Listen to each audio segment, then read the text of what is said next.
parlons pas de moi, on est là pour parler des autres, de vous, des auditeurs, et puis de Julien Schmitt.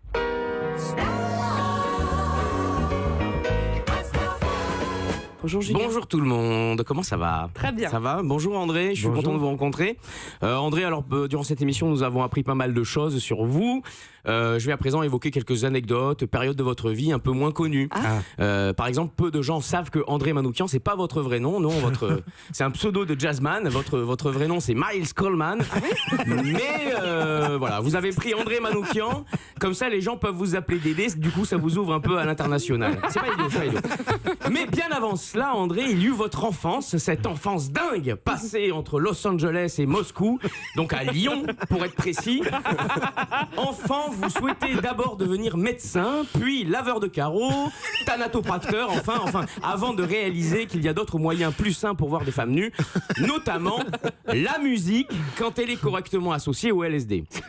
À 17 ans, vous décidez donc de vous mettre à fond dans le piano, avec pour seule motivation les nénettes, comme on dit à l'époque. Pas facile, tant à cette époque vos désirs restent incompatibles avec votre physique. Oh, rassurez-vous, vous n'êtes pas le seul. Moi-même, adolescent, j'avais la libido brûlante d'un caniche de grand-mère qui sort de prison, mais malheureusement, on trouvait autant de boutons sur ma tronche que dans une mercerie de la rue des Francs-Bourgeois. Ce n'est qu'après vos 20 ans, André, que vous comprenez que pour séduire le jazz, il ne faut surtout pas en parler aux femmes, il faut en jouer. Mais malgré ça, rien n'y fait, le piano, ça marche pas. C'est toujours ce salaud de Patrick avec sa guitare qui, les soirs de feu sur la plage, rafle la mise auprès des filles. C'est con. Ben oui, c'est vrai, c'est con. Et pour le coup, c'est vraiment une question de logistique. Mais bon, va ramener un quart de queue Steinway sur une plage de Lacanau à 3h du matin en plein mois d'août.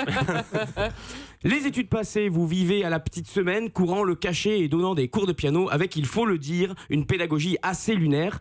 Écoute, jeune disciple, c'est une imitation. Ah oui, d'accord. Ouais.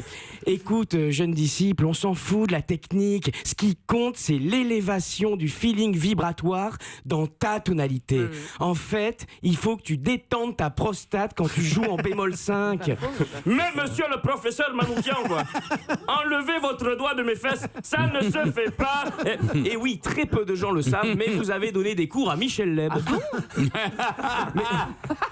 Mais décidément, personne ne vous comprend et votre vie devient ennuyeuse comme un solo de contrebasse.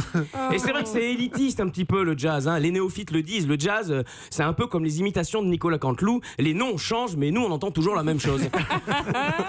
Et alors que vous êtes prêt à laisser tomber, Luc Plamondon vous appelle pour vous proposer d'écrire la musique de sa nouvelle comédie musicale intitulée Sourire vertical, ou l'histoire d'un plombier qui se bat pour son droit à porter des jeans taille basse au travail.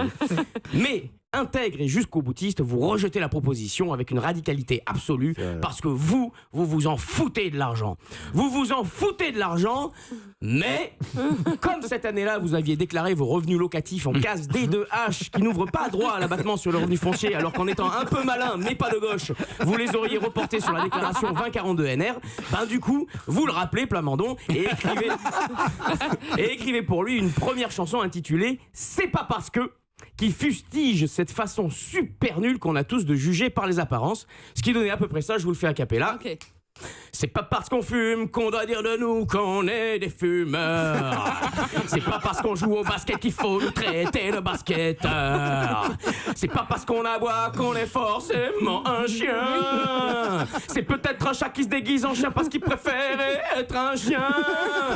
Un peu comme certains magistrats qui se déguisent en fille parce qu'ils préfèrent être une fille mais qui peuvent pas parce que juger un assassin en mini-jupe quand on s'appelle Robert, ça fait pas sérieux. Il va exploser. Bravo Julien. Merci. Il y a le rouge qui est monté là. Non, ça c'était une petite erreur de parcours parmi aucune autre. C'est du passé, nous on vous aime évidemment. Et cher André, quand je vous écoute dans la patrie d'aujourd'hui, moi j'entends Depardieu qui me susurre à l'oreille. Ah ouais, le mec au piano, c'est pas un manchot. Non, c'est sûr. Bon, il y a les trois quarts sont faux.